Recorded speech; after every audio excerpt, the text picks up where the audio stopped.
Good evening, class. We will commence.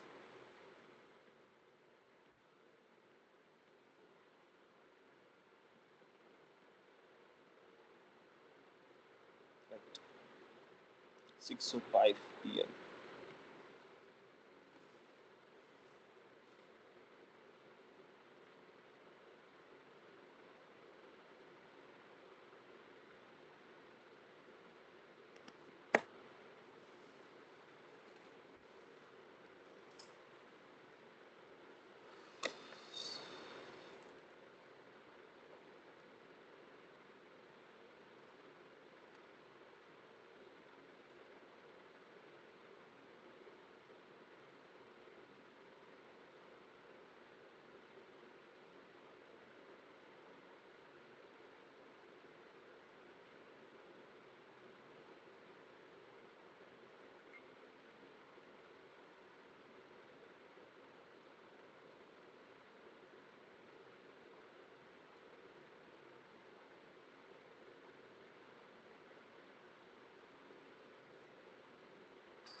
Good evening, class.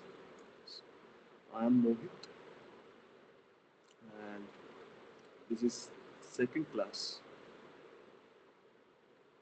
of course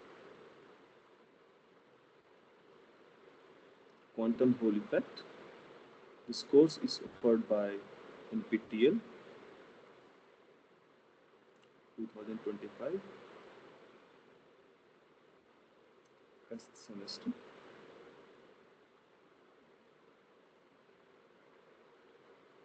In today's class, just a class overview.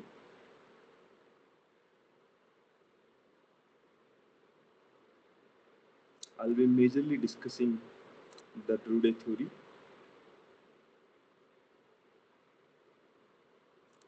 which will include its assumptions and the flaws in those assumptions and the advantage of those also. The second will be seeing the Landau-Boutiquer formula of conductance,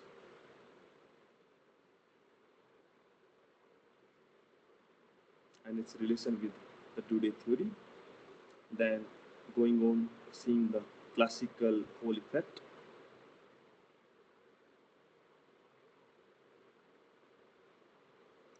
then going and building it in quantum Hole effect,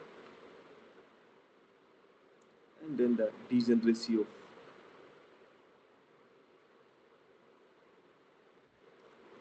the quantum Hole levels, and finally, along with all of these topics, I'll be discussing the numericals problems associated with these concepts.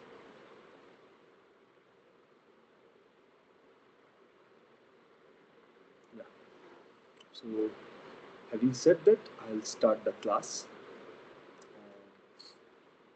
which go like with the first question, which says that discuss assumption of the Drude model with its basically benefits and flaws. Benefits and flaws. So if you know, I don't know whether you know it or not, but this Drude, it was developed by the Paul Drude in 1900. So this model was developed by Paul Drude in 1900, and it was the first theoretical work frame basically which explained the electrical and thermal conductivities in the metal. And so I'll just highlight the basic assumptions of this model. Assumptions of this model.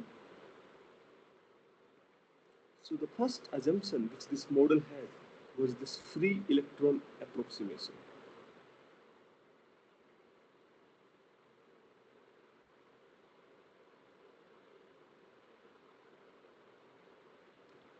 But it said that electrons in metal behave like a free classical gas of particles. So electrons in metals behave as free classical particles.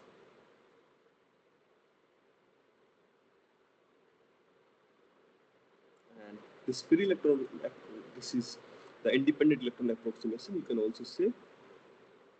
Right? So this ignored the electron-electron interactions, which is, if you see, is very non-intuitive, because when there are the charges, they repel each other, we know they interact, but in this model, he just kept it so simple that he ignored the electron-electron interaction. And I will come to it that despite all these assumptions also, which are valid in case of the metals, the result came out to be so good that we understood the origin of the resistance in the systems and the thermal and the electrical properties. Then the second one was he accounted for this. This is the independent electron approximation, or also right, independent electron approximation.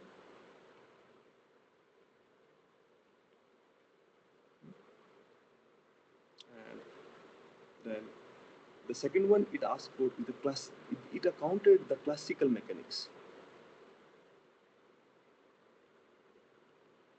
So here the Maxwell-Boltzmann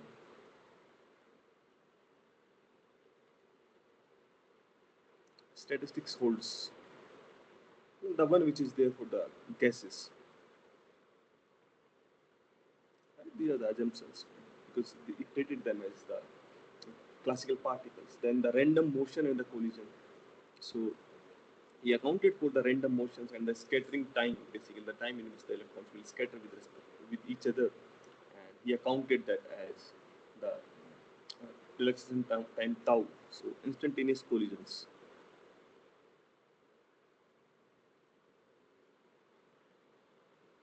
Instantaneous collisions. So scattering events are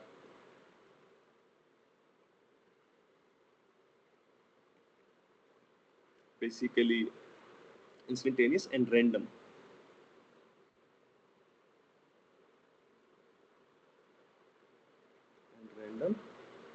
And the average time between the two scattering events is tau,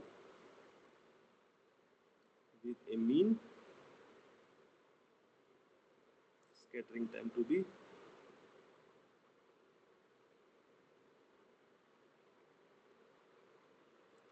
tau. And then it, of course, it ignored the electron interactions. So these are the famous one. And then he accounted that after each collision, electron loses its memory and starts afresh, basically. So there is a thermal equilibrium post collision. So after each collision, electrons are assumed to react thermal equilibrium with the lattice, basically. And in the presence of the electric field, applied electric field, electrons will accelerate, and then they will collide in between, giving rise to a net drift velocity in the system and hence current.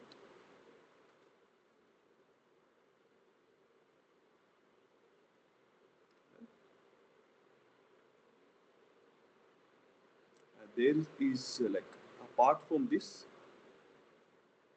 there are other approximations also. There is one famous approximation. I'm just forgetting its name. Just 1 second. I'll just recall it. There is a name associated with it. It's nothing special, just a name associated with it. And the name goes as the independent electron approximation, which, so this is free electron approximation. This is independent electron approximation, and then there is free electron approximation.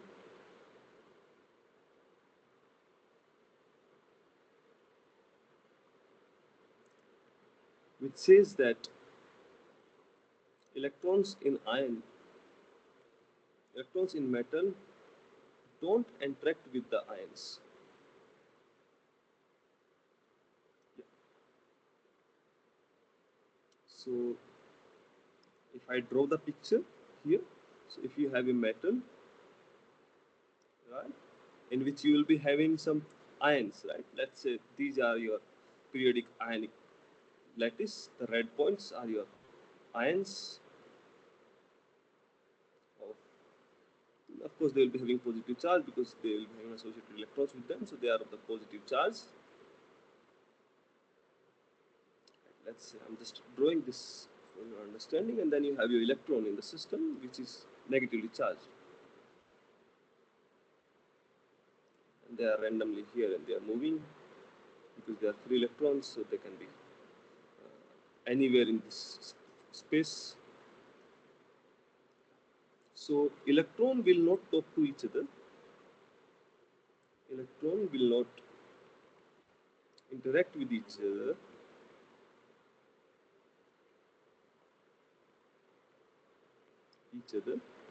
This is known as independent electron approximation.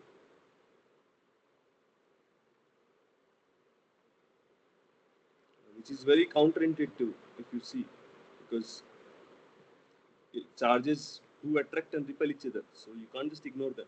But in the metals, because the screening, this works out to be true. And then electrons will not interact with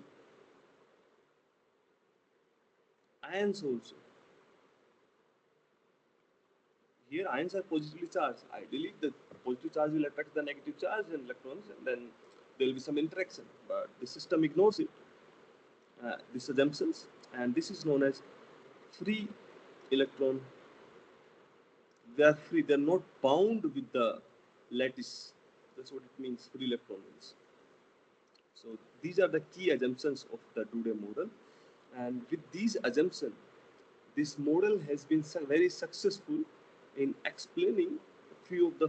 So if you ask me that what are the benefits of these Drude model, advantage basically, what we get from this model, advantage of Drude model. So the first thing which we get is it explains the Ohm's law. So what is Ohm's law? That your J is equals to sigma E. J is your current density. Sigma is your conductivity. E is your applied electric field. It derives this formula with these basic assumptions only. Then Weidmann-French law.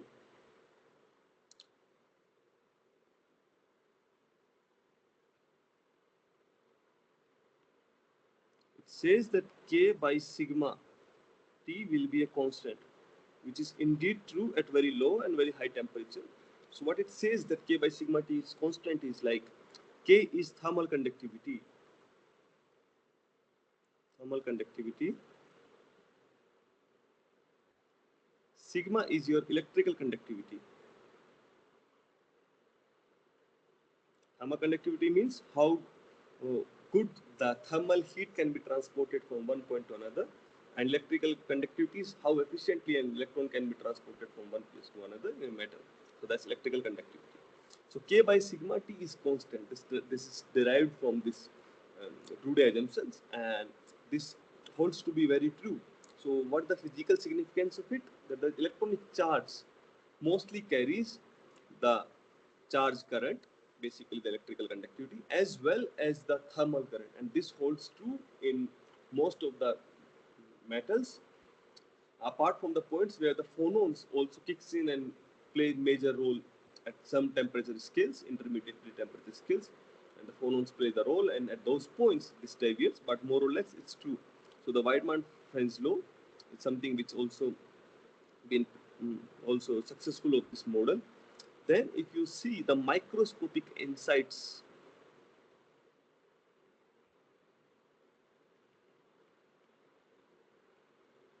of resistance, if if you see with this model, assuming the electrons are free, they will scatter after a certain time. So that gave the sigma is equals to ne square tau by m. So tau here is finite. If tau is finite, in that case, sigma is not infinite, and that gives resistance.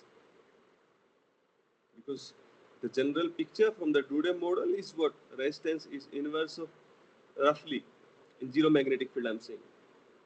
So resistance is inverse of conductivity, and that is finite. So this microscopic picture explains the macroscopic phenomena like resistance. So these are the successful points of the Drude model. Now if I ask you what are the drawbacks,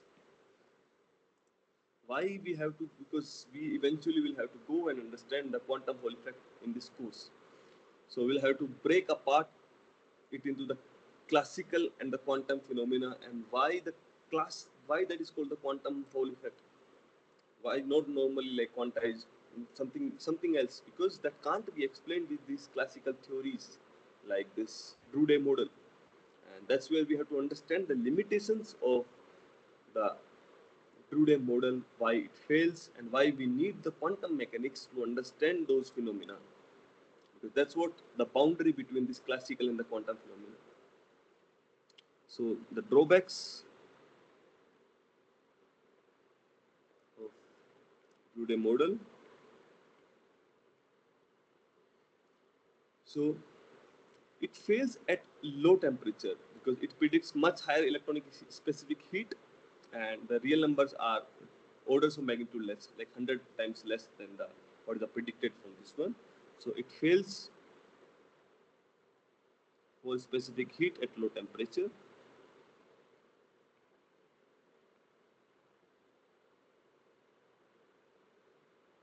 Low temperature. Then it incorporates the classical Boltzmann statistics, not the Fermi-Dirac distribution. It fails because no quantum statistics.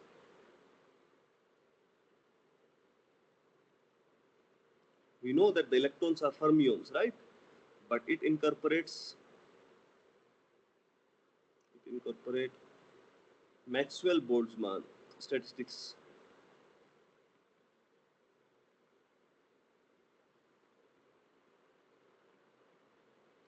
And not Fermi-Dirac distribution function of statistics. Then it can't explain the origins of the band gap because it ignores the electron and the lattice interactions. That is something, the periodicity which gives these band gaps, and it totally ignores this. So that's why it can't explain you the why the band gap emerges in the systems like the graphene, also the graphene HBM superlattices, which is the key field research area in this nowadays. So it can't explain the origin of band gap.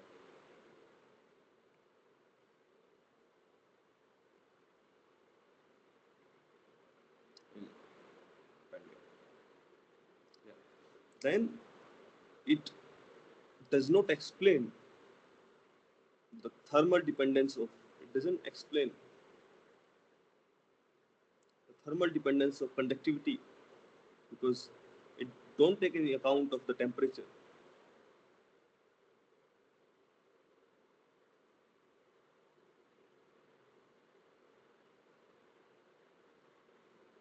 It can't explain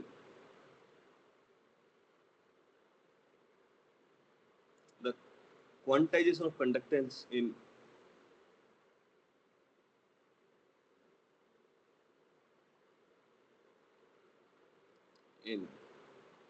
2D materials at low temperature in presence of magnetic field,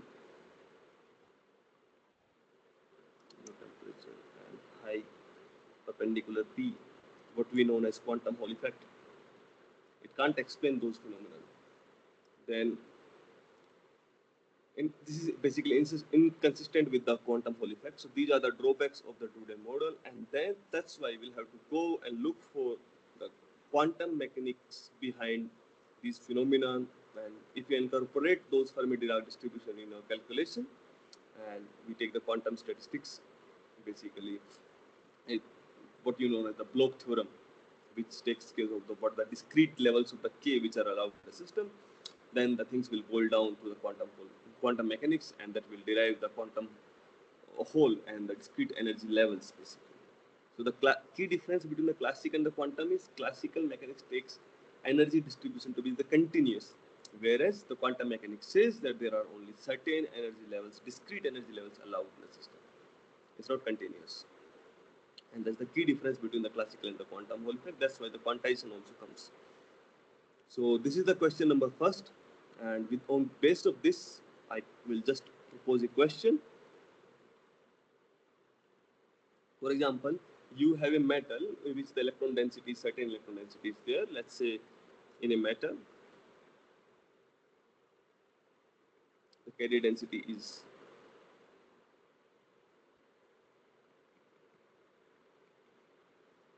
N is equals to 8.5 into 10 power 23 per meter cube. Electron mass, what we denote as ME, is 9.1 into 10 power minus 31 kg. Electronic charge is 1.6 into 10 power minus 19 coulomb. And relaxation time tau is also given, that is 2.5 into 10 power minus 14 seconds. Now using the Drude model, if I ask you calculate the electrical conductivity, what will be electrical conductivity?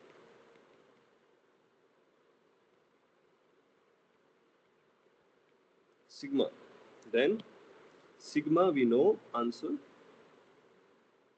is for Drude model is N E squared tau by M. So just substitute the values 8.5 into 10 power 23 into 1.6 into 10 power minus 19 square into tau is 2.5 into 10 power minus 14 divided by mass of electron is 9.1 10 power minus 31 kg, and that will give you the conductivity to be 6 into 10 power 7 Simon per meter. So this will be, you can solve it numerically, it's just an easy, and the conductivity you will get is 6 into 10 power 7 Simon per meter. So this kind of question can come from the Drude model, asking the conductivity, or if the conductivity is given, they might ask you like, what will the tau, and the effective mass also they can ask you to calculate the charge, electronic charge, depending like out of these 5 quantities, any 4 will be given and the 1 we will be asked to calculate. So that is something which will be there.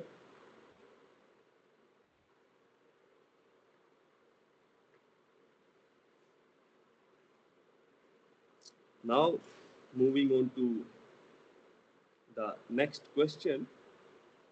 So the next question which we take from here is like, in the class it has been discussed the Landau formula for the conductance, and we will relate it with the conductivity here n squared tau by m, and how they are related, because eventually whatever you derive from metallic system or the ballistic channel, if you put more of the ballistic channels in the system and you make good enough sheets of it, they should eventually boil down to the common results, right? Whatever you derive from the Drude or whichever method you use, the physics should be essentially the same. So keeping that in mind, we will establish a connection between the Landau formula of conductance and the Drude formula of the conductivity. So the question which I propose here is, establish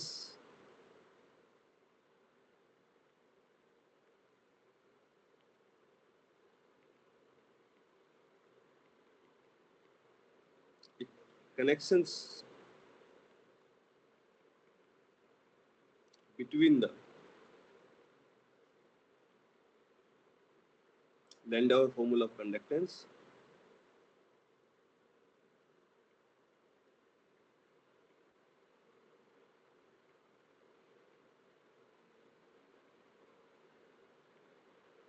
and Drude formula of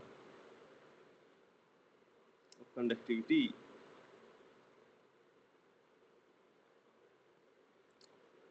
So to explain this, first we'll have to understand what is the conductance of a ballistic channel, right? This has been derived in the class, so I'll just write with reference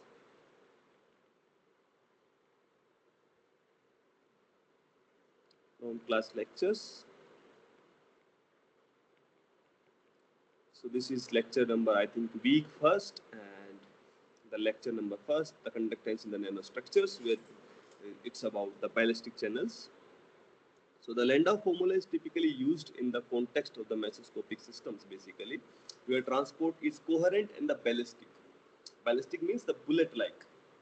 So the conductance of that conductor, that one channel, will be E square by H. And if you encounter the spin up and spin down, so there will be two channels of such, and the conductance of those channels will be 2 E square by H. So Let me just write the Landau formula of conductance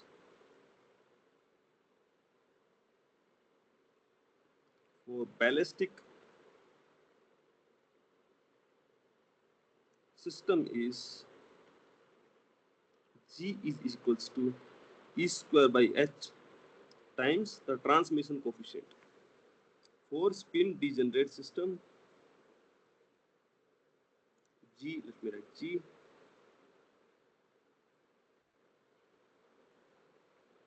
system, G is equals to 2 up and down spin, up and down spin.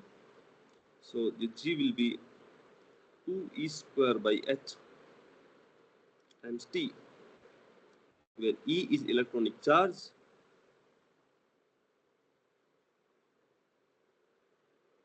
where H is basically Planck's constant, T is transmission coefficient. For a perfect ballistic conductor, transmission coefficient will be 1.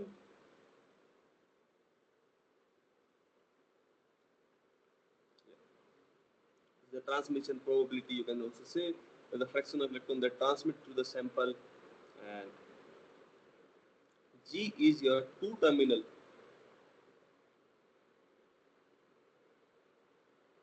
conductance. This is the Landau formula of the conductance basically. So this is, let me just, I will divide it to the parts so that, and then I will connect them. So this is your part 1. Now part 2 will come, Drude formula of conductivity. Drude formula of conductivity.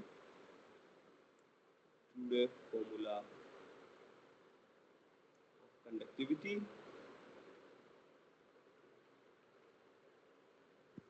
That will be, that's something which describes the conductivity in the bulk metal or semiconductors, where electron experience this frequent scattering with the relaxation time of tau, and in that case your sigma is Ne square tau by m. This is your conductivity. So sigma is conductivity,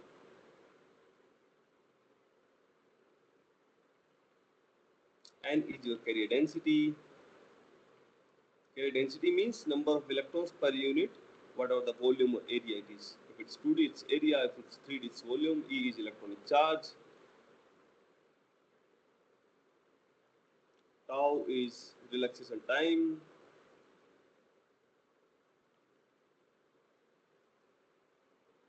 And M is your mass of carrier. If they are free, it will be a 9.1 10 power minus 31. But if it's in the dispersion, it can be different. It can be the effective mass also. Right? Now we'll have to, since this is conductivity and what we discussed in the part first, the conductance. So we'll have to boil it down to this conductivity to the conductance. And we know how the conductivity and the conductance are related in a rectangular conductor of length L and area A. So this is part 3. Now we will connect this conductivity of Drude theory to the conductance. So conductance, bridging between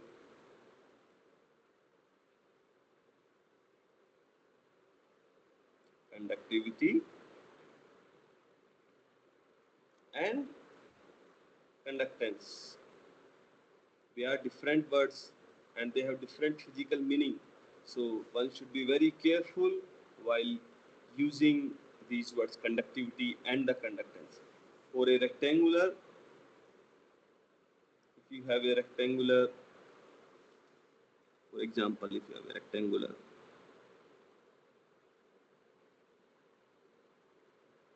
the system, right? Its length is A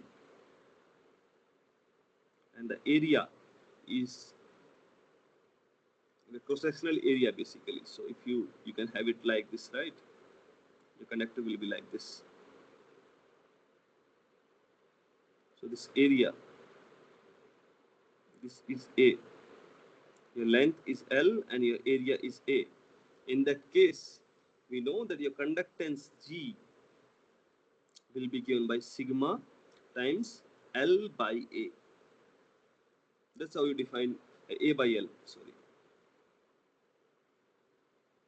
A by L. And your sigma will go as G conductance times L by A.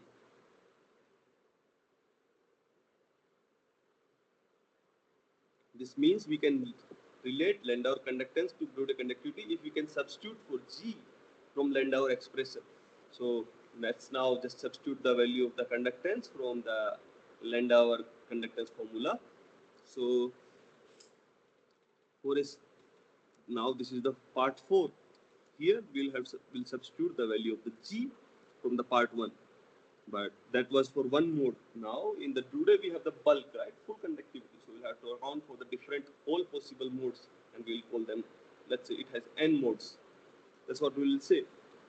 So in the part 4 will be Landau conductance in this system. Landau conductance.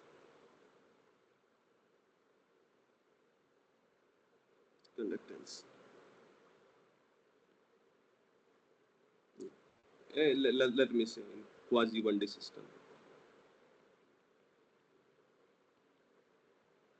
So you are having this. Let's say your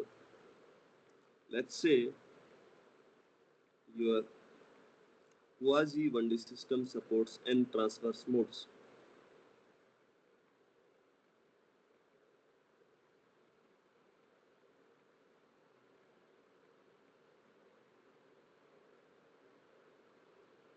What does it mean? I mean that, see, you have a channel from here to here. The conductance of it is 2 square by h, but you can have multiples of these, right? And let's say there are n of such channels, n channels. In that case, your conductance will add up, right? Your conductance will add up, and it will add up like 2 square by h, and the summation over n is equals to 1 to capital N, and the Tn, transmission probability. Let's say system is pure ballistic. Ideal system is pure ballistic. In that case, what will happen? Your Tn will be 1 because your transmission probability is 1. Whatever electron you are sending from here is reaching to the other end. There is no scattering, and if the Tn is 1, the summation over 1 from n equal to 1 to n will be 2 e square by h, and with n modes n. Now let's recall for 2D sample of width w. This was the quasi 1D, right? Now we'll have to do it for the 2D. Now for 2D sample of width w, if it has width w, the quasi samples, so your conductance will be simple, w by L for 2D sample with w. And in assuming that in 2D systems, right, you have a certain, your modes, the distance between modes is what is known as the Fermi wavelength. So how many modes you can have? For example, if you have the system of length L and width W, you have modes here. One as mode, second as mode, third as mode, fourth as mode. Let's say the ballistic channels you have. The distance between these modes is lambda f, which is known as the Fermi wavelength, and this is from the quantum mechanics that this. So the number of the total modes which you can have, total modes possible, will be what? Total width divided by lambda f. So n will be roughly w by lambda f, where lambda f is Fermi wavelength. It is effective distance between the two modes, and it's a measure of channel spacing. Measure of channel spacing. Yeah. Then in that case, your G will be nothing but 2 e square by h times W by lambda f, because now you substitute this value here in this equation. Instead of n, you write W by LF, and your sigma will be then G L by W, and sigma will be 2 E square by H W by LF times L by W, and that will boil down to 2 E square by H L by lambda f,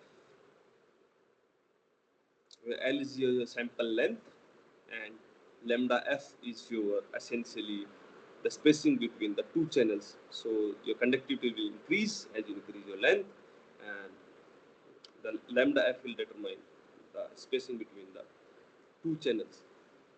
Now we'll have to connect them with the mean free path. So that's something which this Drude model talks about, and when we connect it, the two models will be connected. Okay. So that's something of the final step. So now part 5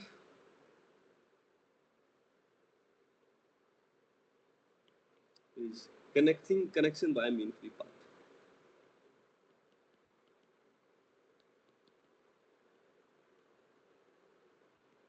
Mean free path.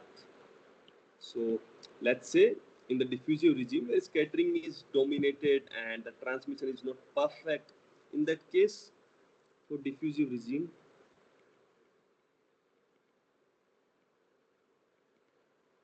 your transmission coefficient will be roughly equals to L, where L is your scattering length,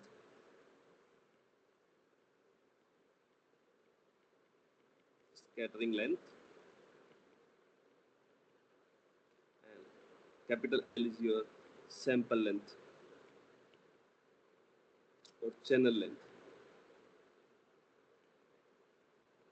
whatever is true. T is your transmission coefficient.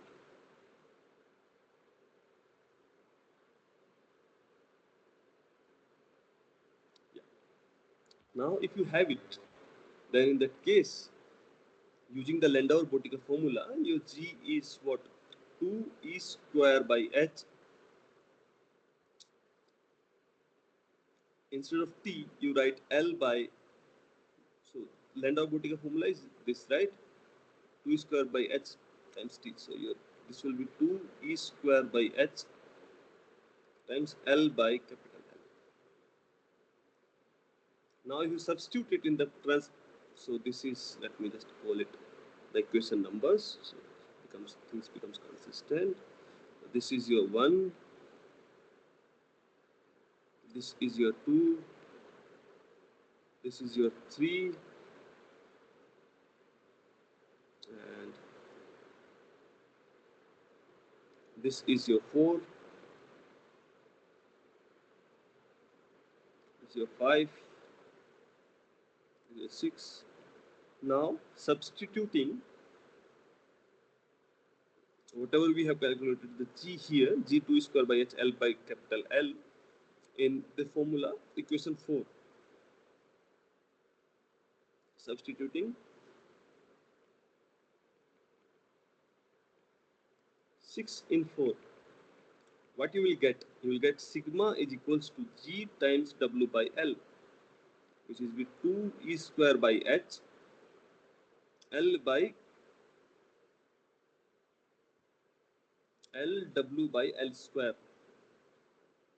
Now let's compare. So this is your 7. Now let's compare this with sigma is equals to N E square tau by M from equation, I think 2. This is equation 2, I think. Yeah, this is equation 2. If you compare these two, what you will get is like N E square tau by M is equals to 2 E square by H L W by L square. Right? So E square cancels out.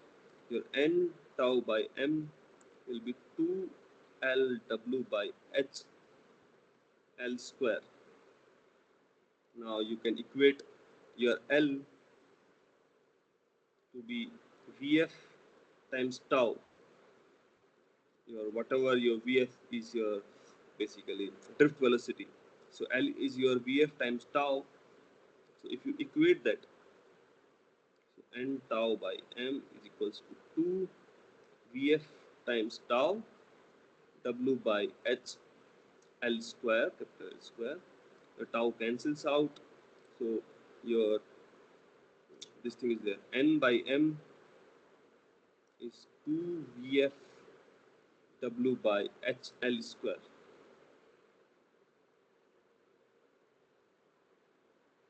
right? And then you can say that your Kf, the value will be 2 pi by L. So your L square will go as 2 pi by Kf square, right? And Kf is equals to under root n pi. So Kf is equal to under root n pi. If you do the 4 pi square by L square is equals to n pi.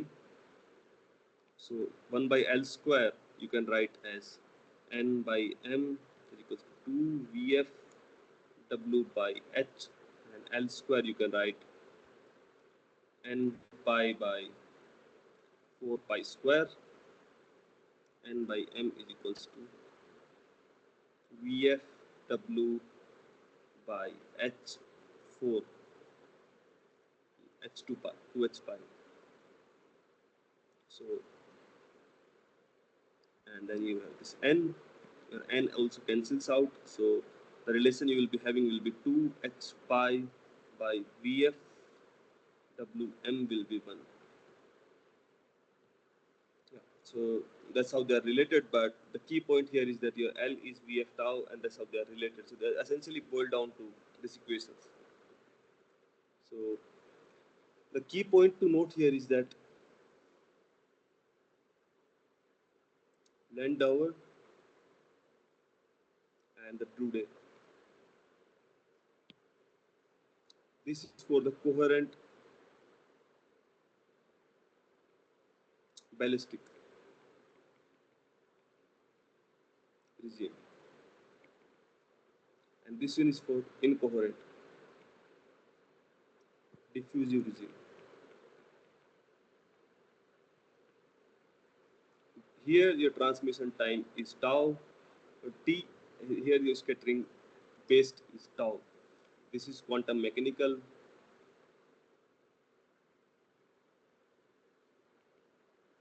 This is classical. Then this has finite number of channels.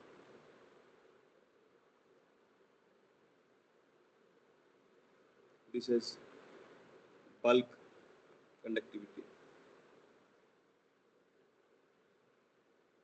and the carrier density n. So those correspondence are there.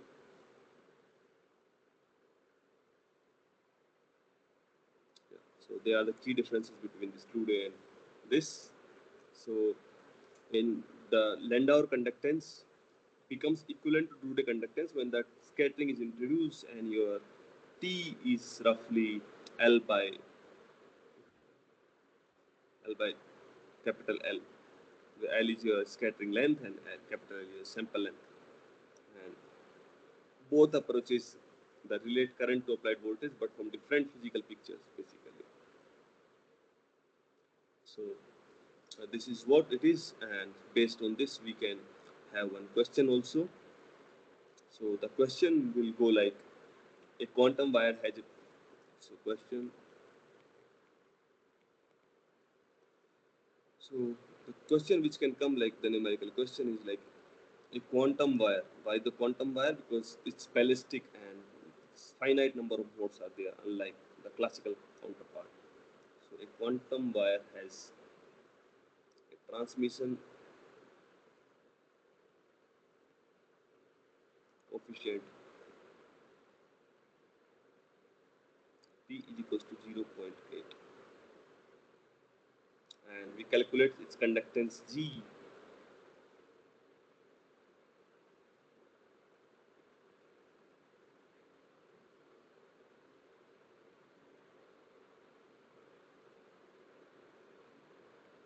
using Landau formula.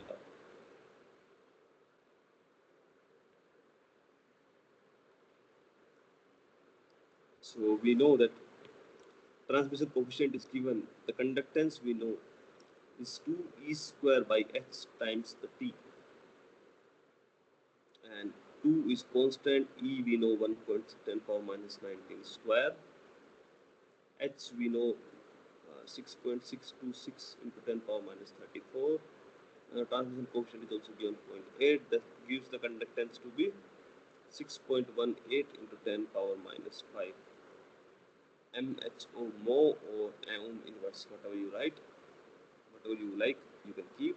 So this is the conductance of a single channel. If it is spin degenerate, both spins are there, so that the two factor comes, and the transmission coefficient is 0.8. So this is about that. Now, if you have any question or doubt till this point, you can ask.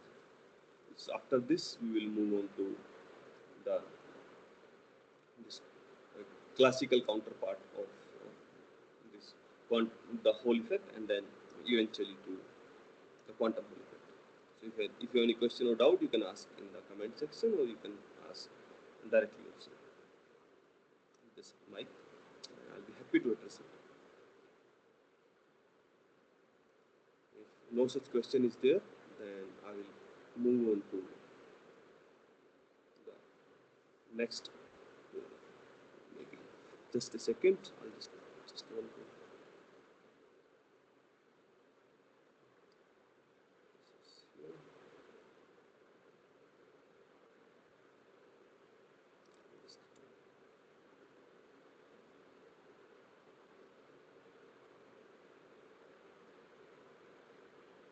This is shared. Screen. Let's check whether this is shared or not. Stop presenting IC. This and this option. Stop presenting also IC.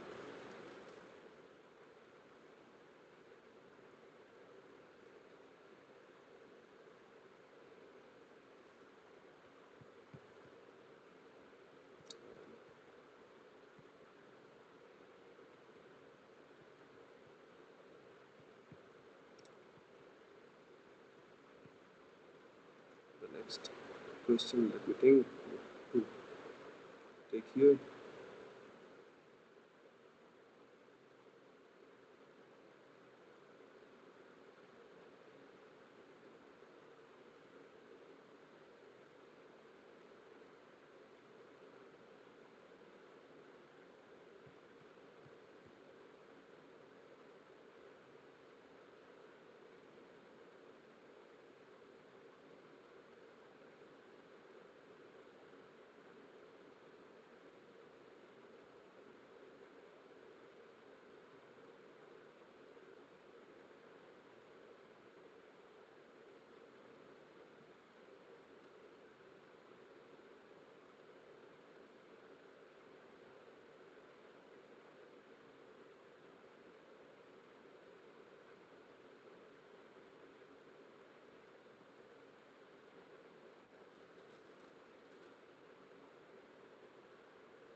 Yeah.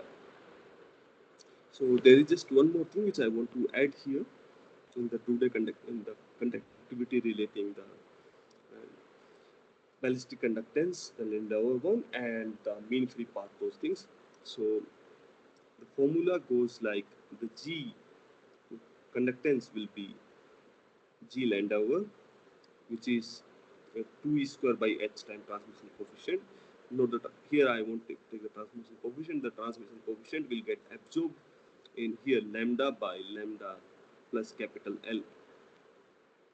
So here your GL is your 2e square by h, Lambda is your mean free path, and your capital L is your sample dimension, sample length or channel length. And this you can follow from Supriyo's Datta lectures, and what you will find is that G is G for L less than lambda. Your G will be what? GL times lambda by lambda, that will be 1, and that will be GL, and GL is nothing but 2 e square by H, the channel, the ballistic channel conductance. This is the Landau limit. Whereas for the diffusive transport, like for the Drude, your what does the diffusive means? The diffusive means your this sample length is way larger than the scattering length scale, which is the mean free path. So for diffusive, this is for the ballistic top 1 ballistic limit. For diffusive limit, your L will be larger than lambda, and in that case your G will be GL times 1 by L, and that will be 2 e square by H times L. So that's where it will boil down. This is for the diffusive limit.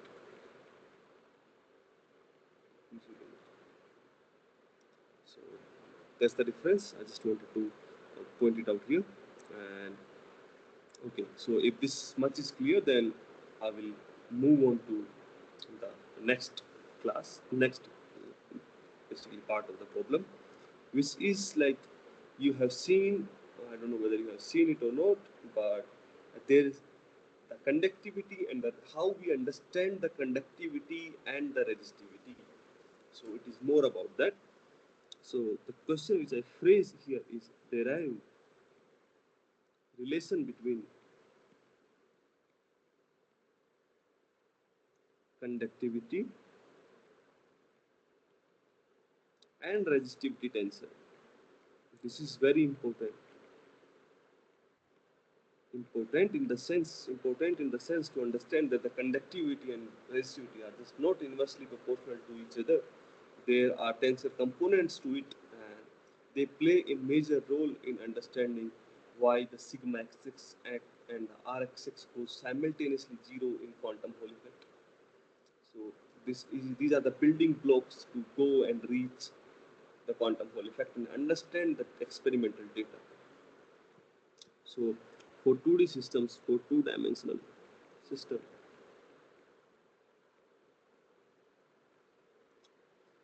so the conductivity tensor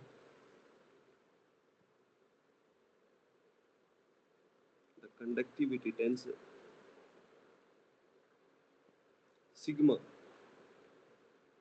relates the current density J to the electric field.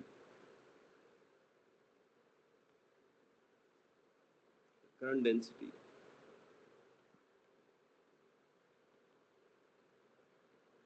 J to the electric field as J is equals to sigma E. This is the Ohm's law, but we know. And for the resistivity, it will be E is equals to rho J. For resistivity tensor,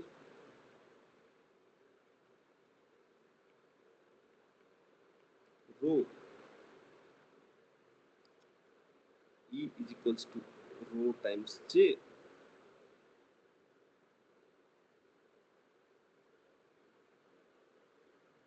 Current density doesn't have this. Electric field has a direction, but this will be J equals to sigma dot E.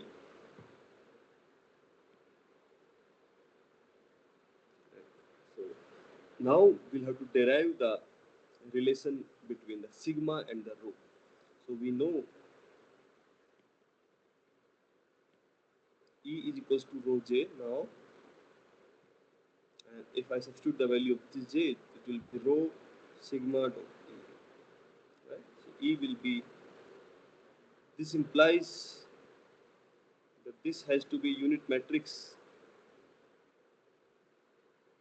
If this has to be unit matrix, then in that case, your rho will be inverse of the sigma, and the sigma will be inverse of the rho, right?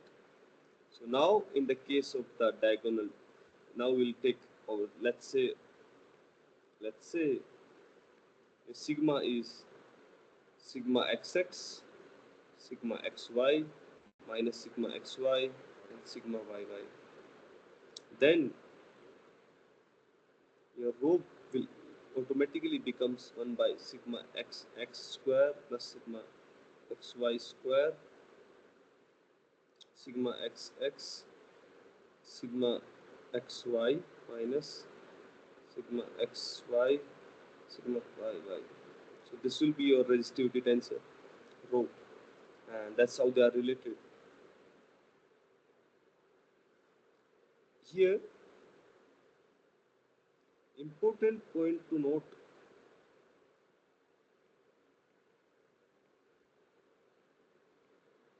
is that sigma xy is equals to minus of sigma. Okay, I'll make it slightly wrong. This has to be sigma yx, and this also has to be sigma yx.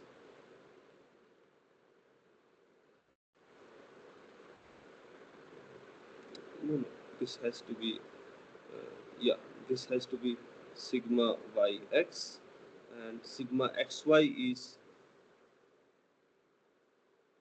minus sigma yx. So okay, let me just let's, for the time being, let's not incorporate the sign here. So I'll just write this one as sigma xy and sigma xy here and sigma xy. Yeah. Important point to note here is that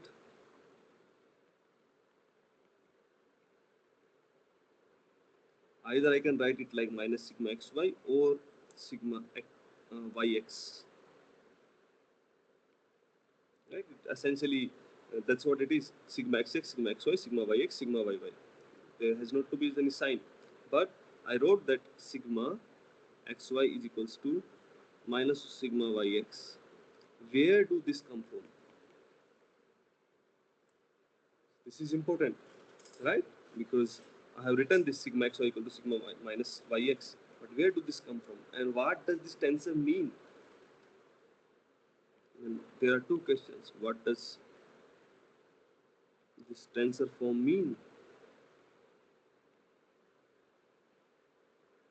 So if you see, ideally, what you say, if sigma xx is 0, it means your conductivity is 0, then your system is very resistive. But mm, that's uh, that's not true, right? If your sigma xy is non-zero, for example, addressing second point first. Second point,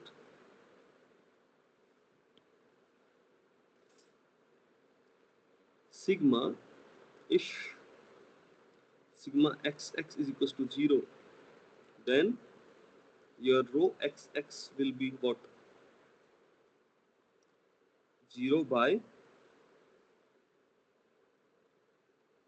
rho xx square plus rho xy square, right? Rho xx square will also be 0. So your rho xx is essentially 0 by rho xy square, right?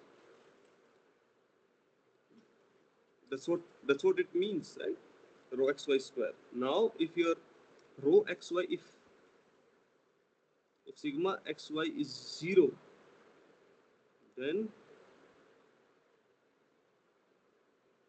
rho xx has to be finite. Can be finite. Can be.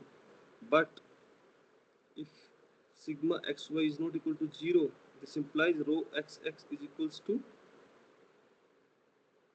0. What are you talking here? If you see, your sigma xx is 0.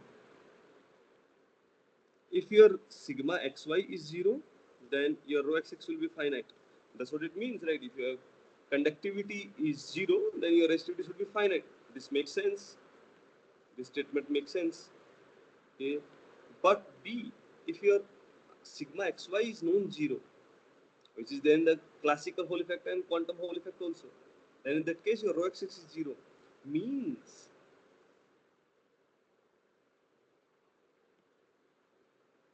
for sigma xx equals to 0 and sigma x y not equal to 0, you will be having your resistive component equal to 0. This is like what is counterintuitive, what we understand, right? In our books, the elementary books of the 10, 9, 10th class, that your sigma is inverse of your resistivity, which is true, but it takes the tensor form. Otherwise, what would have happened if your sigma x is 0, your rho xx will be infinite. But that's only true when your sigma xy is 0.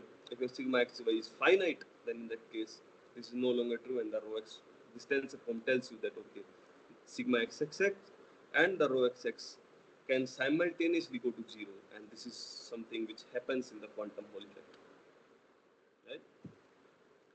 And there is no need to confuse it rho xx equal to 0 with the superconductivity, because there you have sigma xy equal to 0, and in that case your sigma xx is infinite kind of thing. But here that's not the case. So this is addressing the second point. Now let me address the first point, that y sigma xy is equal to minus sigma yx in the tensor form. So this is interesting. This comes from the Onsager relation. This comes from the Onsager relation.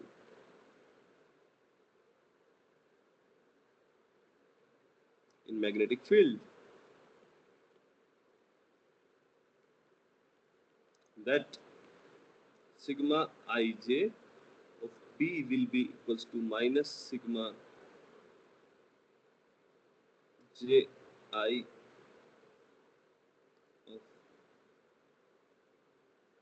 sigma ji of minus B. So your sigma xy of B will be equals to sigma yx of minus B. What does it mean? It simply means that if you are applying a magnetic field in the plus g direction and you measure between x and y, and you now if you switch the poles of your magnet and make it minus b, then you'll have to measure yx to get the same value, right? So it's like measuring the probes, two different probes, a minus b, conductivity between a and b, and b and a. So if you just if you switch them b, then in that case what it will give you, minus sigma xy of b minus sigma yx of b, right? And this is what we wrote, sigma xy equals to minus sigma yx.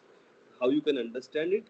So for example, you have your Drude system in which your current is flowing in like this direction, and then you apply a magnetic field perpendicular to the plane, and you measure between a and b. So your rxy, which you define, is what, minus b by ne, right? And for so sigma xy is essentially ne by b roughly, right? Now for plus b, your sigma xy is minus ne by b. For minus b, your sigma xy will be ne by b. But if you measure between, instead of between a and b, you measure between b and a. So you switch the polarity. So that will be equals to sigma yx is equals to minus ne by b, right? And so if you switch the polarity, this will go into the yx basically. And in that case, if you compare 1 and 2,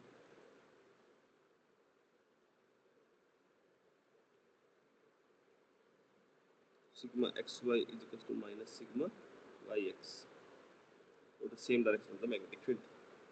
If you take the same direction of the magnetic field, then this is like what it is, and that's where this the off diagonal terms are opposite sign of each other.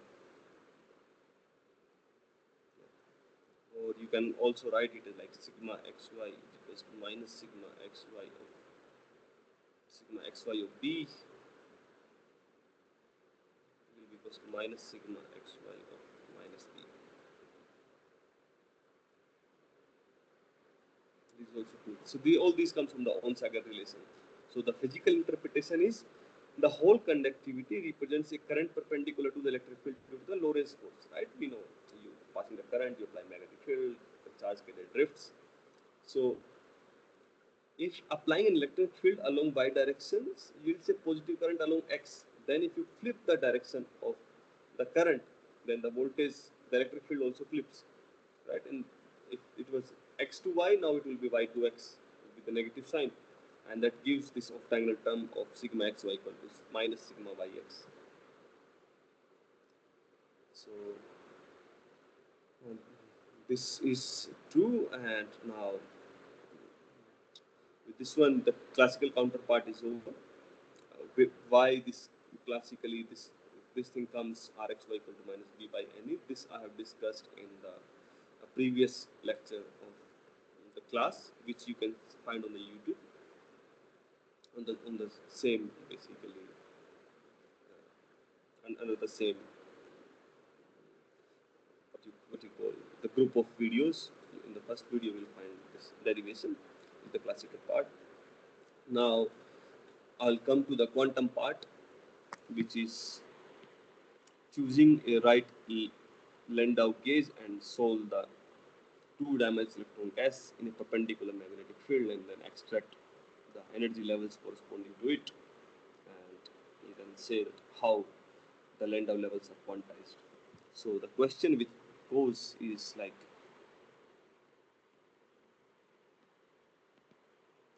choose is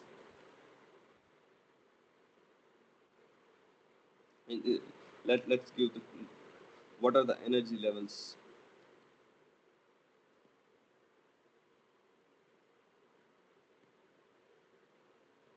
of two-dimensional electron gas confined in x and y direction in presence of magnetic field. B equals to B z cap, that is essentially 0, 0 E. Right? That's what it means. So we have two-dimensional electron gas, 2-dec, which is confined in perpendicular magnetic field Bz cap, and then we'll have to solve the Hamiltonian for it, these three particles confined in the magnetic field, and get the energy dispersion relation corresponding to it. So first thing we'll do is we'll choose a case. So in case of the Hamiltonian, so if you are having a carrier in the magnetic field, what you do take is the vector potential A, and the vector potential in the Hamiltonian, that's something which comes not directly in the magnetic field. This is the vector potential which comes, and with this one the magnetic field comes in. And the relation between the vector field A and the magnetic field applied is like, so choosing a gauge, let me write, choosing a gauge, you can choose any gauge, the only relation has to be curl of your A, whatever you are taking, has to be equals to the B z cap. That's the only. So now the A can be like whatever the form of equation you want to take for the A, you can take like minus bx by 2 and then b plus bx by 2 and then 0, that's also you can take. And that will also essentially give you the same physical picture will be the same. The measurable quantities will turn out to be the same. The energy levels will turn out to be the same. It's just depending on what gauge you choose, your mathematics solving the problem that gets easy. It's but your measurable quantities, essentially the physical results will remain the same. So your A, for example, I choose here is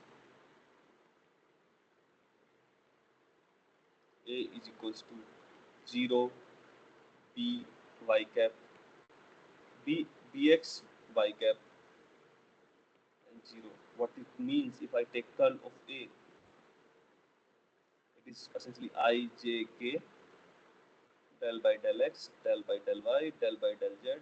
Let me substitute this value 0 bx 0. If we take curl of it, I cap part will is 0, j cap part is also 0, and k cap part is you take this and this. So d by dx of bx is b, and the part is so b k cap or bz cap, what you can write. So this is what meets the requirement at perpendicular magnetic field. Now I write the Hamiltonian, the single particle Hamiltonian. Single particle Hamiltonian is H is equals to P plus EA by C, basically, or you can just call it EA depending on the units which are CTS or MKS you are dealing with. P plus EA square by 2m, and now you can write Px I cap basically plus Py j cap plus EA is nothing but E times Bx j cap square by 2m. So this is a vector square, you know, only the like will survive. So Px square by 2m plus Py plus Ebx by 2m square. Right, and the Z part is not there. So this is the important part. If you have 3D bulk one, your quantum hole won't be there, because then you will be having enough energy levels and they will just suppress it and you won't be able to measure these things. So it has to be two-dimensional electron gas to observe this quantum hole effect. And sorry, I put that from inside, it should be outside. Yeah. Now we separate the variables, because this looks like a seen Hamiltonian, standard Hamiltonian separation of variables. Separate the variables. So your wave function, you take psi, which is a function of x and y, because you are in a two dimension, right? And since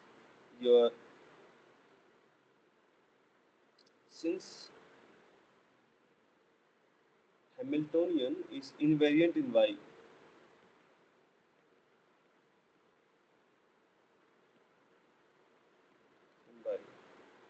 so I can take plane wave part in y direction. Y direction for wave function. That's what it means, right? Because it's spread all over. So what does it I mean by it is invariant in y? So if I replace y is equals to y plus some constant in equation, nothing changes, right? Because there is no y, only py is there, and py is what? D by dy, and the constant, if you take the constant of derivative of constant, it will be 0. So derivative of this part and this part is essentially same. So it's time invariant. It's position invariant for the y, and then you can take the plane wave to the solution, and in that case, your psi wave function xy will be e to the power I ky times y, and another function which is function of x. Let's say this I is function of x.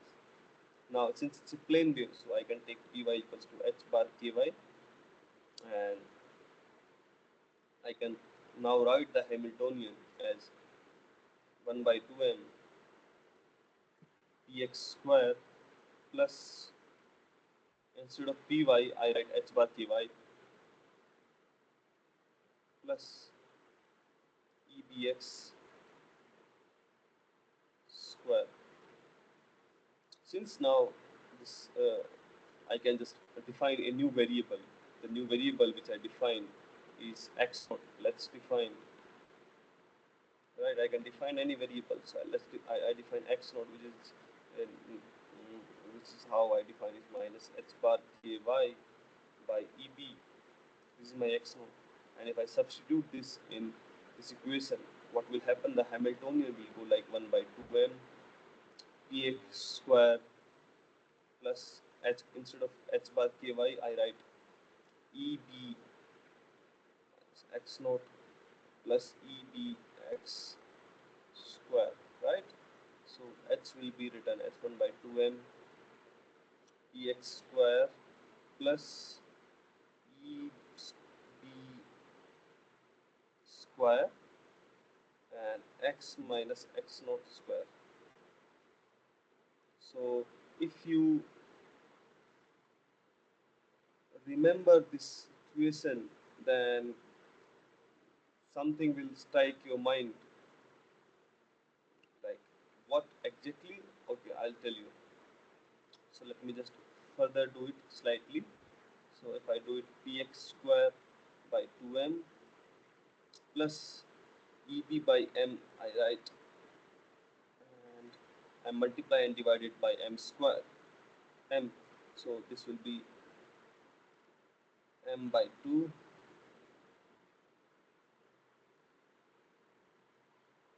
and x minus x naught square. If you see, if I write eb by m as omega, which is the frequency of the omega cyclotron frequency of the electrons in magnetic field, so h is nothing but px square by 2m plus half m omega square x minus x naught square. Those who have studied the quantum mechanics, that's the prerequisite for this course. So this is an equation of harmonic oscillator. This is an equation of harmonic oscillator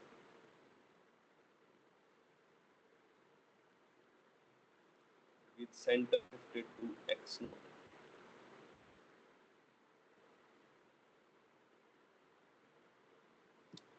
Now x naught is minus h bar k by eb, I think. Yeah. So with the center shifted to x naught. So, and it's well known the energy levels of the harmonic oscillators. So if you don't know, you can just follow the book Griffith on the quantum mechanics. Then you can see the derivation of how this harmonic oscillator energy levels are solved. So since it's a standard result, I'll just follow it. Energy levels of harmonic oscillator.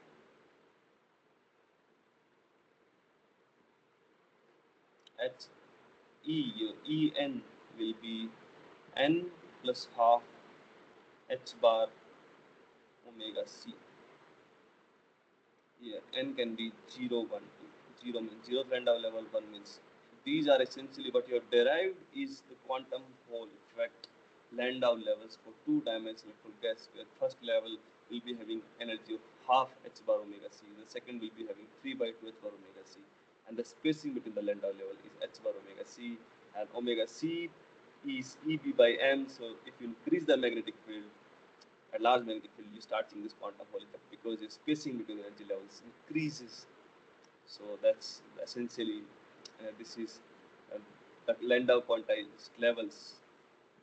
So these are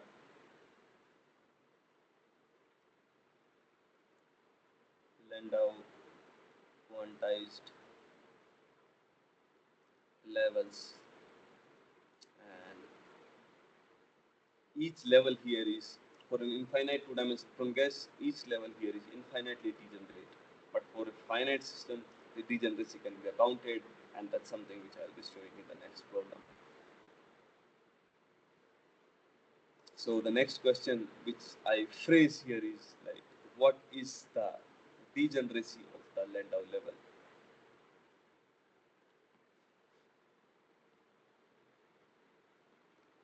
What is the degeneracy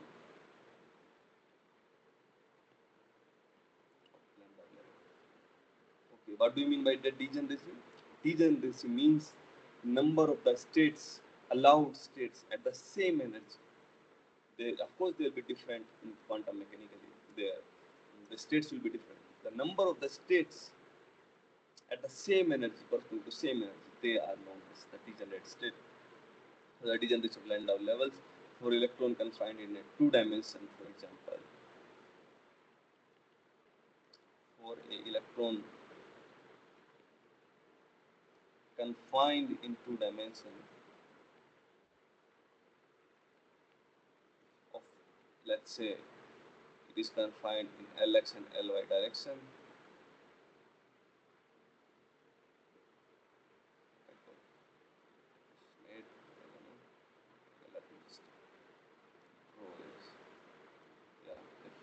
This is my Lx and this is my Ly,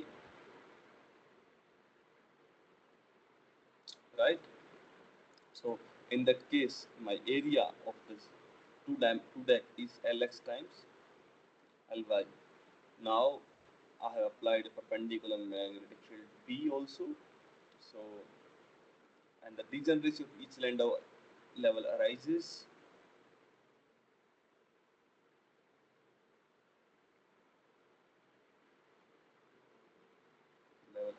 because of x naught, positions of allowed position of x naught, right? How many x naughts you can have? You can have that many levels of the Landau level, the degeneration of the level. And what is x naught? X naught is nothing but minus h bar ky by EP. So the allowed value of x naught must, okay. So now you should ask yourself this. Okay, this is their x naught, right? Your x naught can have values like, starting from the, let's say this is 0 and this is Lx. So it can start from here 0, because it has to be x minus x naught. Your Landau level can be centered at 0 near this edge up to the Lx in between anywhere, right? So the anywhere is also not like anywhere. It has to be the quantum mechanically followed from the Bloch theorem. So your allowed values of x naught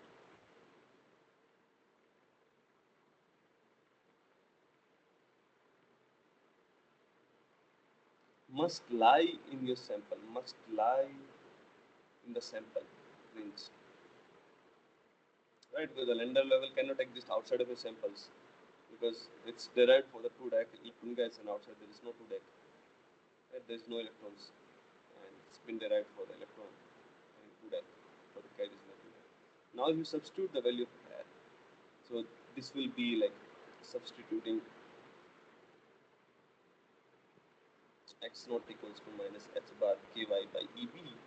If you substitute it, it will be essentially your ky will be minus EBL x by h bar. It has to be greater than this, equals to ky equals to this, right? So ky has to be larger than minus EBL x by h bar and less than 0, right? So that's what it is. But since the quantization of ky is due to the boundary condition, since inequality equation 1, since delta ky can be 2 pi by Ly from Bloch theorem, from Bloch quantization theorem.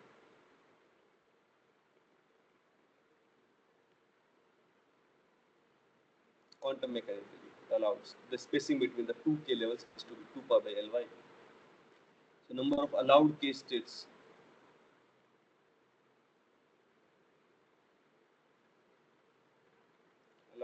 states will be G is equals to whatever the values of ky are allowed. They are essentially your degeneracy of your system. So degenerate states per Landau level.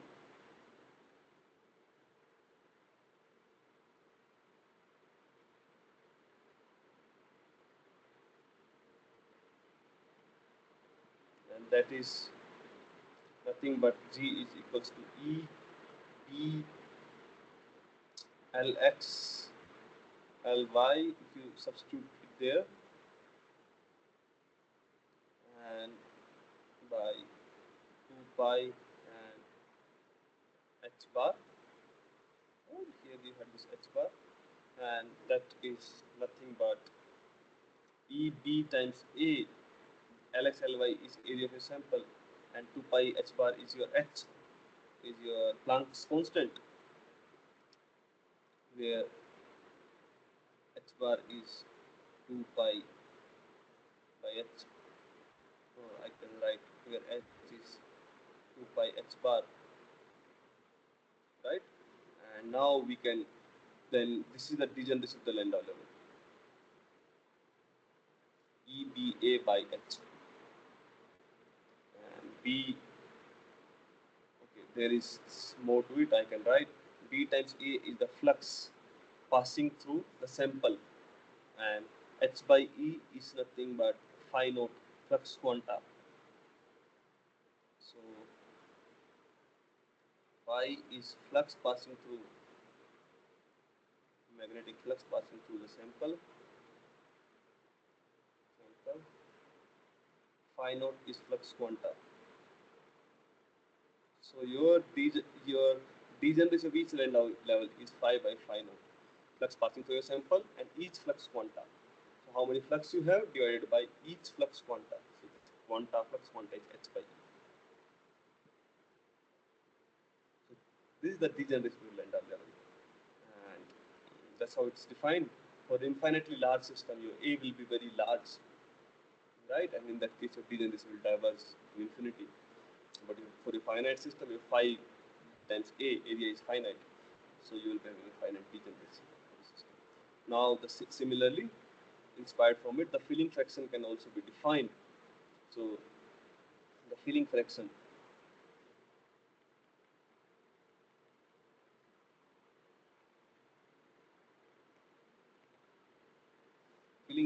nu, it's denoted by nu, and nu. It is the ratio of number of electrons to the degeneracy of a single Landau level. It is a ratio of electron, a ratio of number of electrons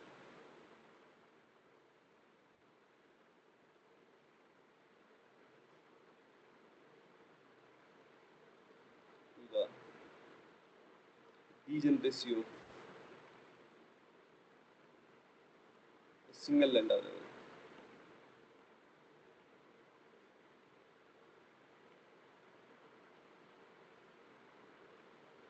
So if you understand it, so nu is what it's saying is the ratio of number of electrons. So number of electrons is what, n by degeneracy of a single Landau level, n by phi naught, right? That's what it means. And if you write n, and phi naught is h by e, and phi is b times a, and n by capital A is nothing but carrier density, right? Number of charges per unit area, because n is your number of electrons, capital N. The degeneration of single Landau level, that is phi by phi naught. G is equals to phi by phi naught. So essentially, what you have written here is nu is equals to n by G, which is n phi naught by phi, nh by BAE, and n by A is small n, carrier density, nh by EB. And this tells you in which Landau level you are. If nu is 1, it means you are in the first Landau level. If nu is 2, you are in the second Landau level. At which Landau level you are in. So filling fraction tells you the number of the filled Landau levels. So your n is n by A, number of charge carriers per unit area of sample, right? And your nu is essentially nh by EB. It tells you how how many Landau levels are filled. How many Landau levels are filled, right? This is how many Landau levels are fully occupied, and one can calculate the numerical problems inspired from it also. So the numerical problem which will be inspired from it, I'll just phrase it. So the question goes like, for example, you have a two-dimensional electron gas, a two-dimensional electron gas with area, let's say, with area, let me call it 1 mm square, right? Magnetic perpendicular magnetic field of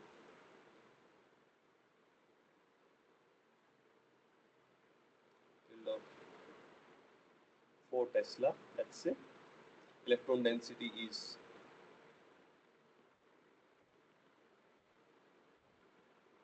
5 into 10 power 15 per meter square. Remember, here I am talking about two-dimensional electron gas, so density is not meter cube inverse, it's meter square inverse. So the question which can be asked here is, what is the degeneracy?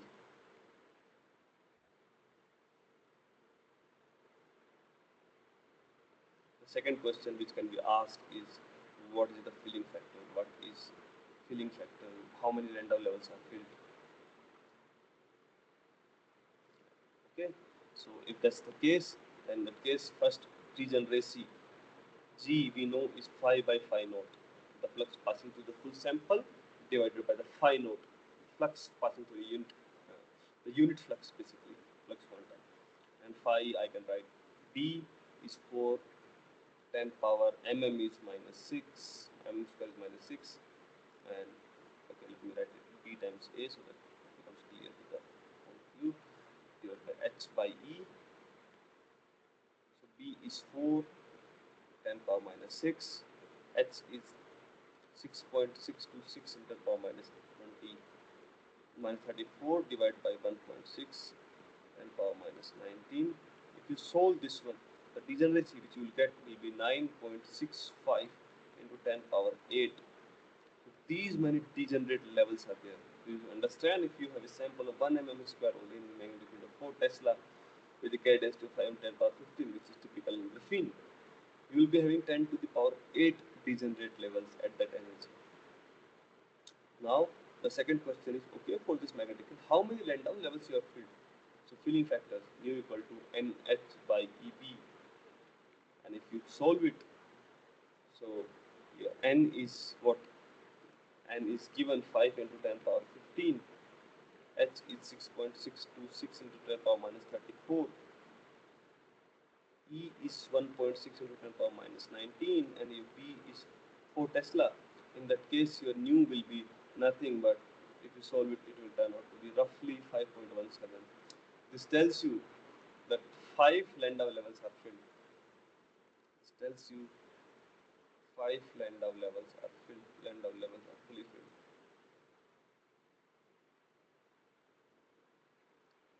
And you are in now the 6th Landau level. You are filling the 6th Landau level. So your Landau levels basically, if you see here, this derivation of the energy, your energy will be having, if I write it like this, E versus, right, this is your y-axis is E, so for n equal to 0,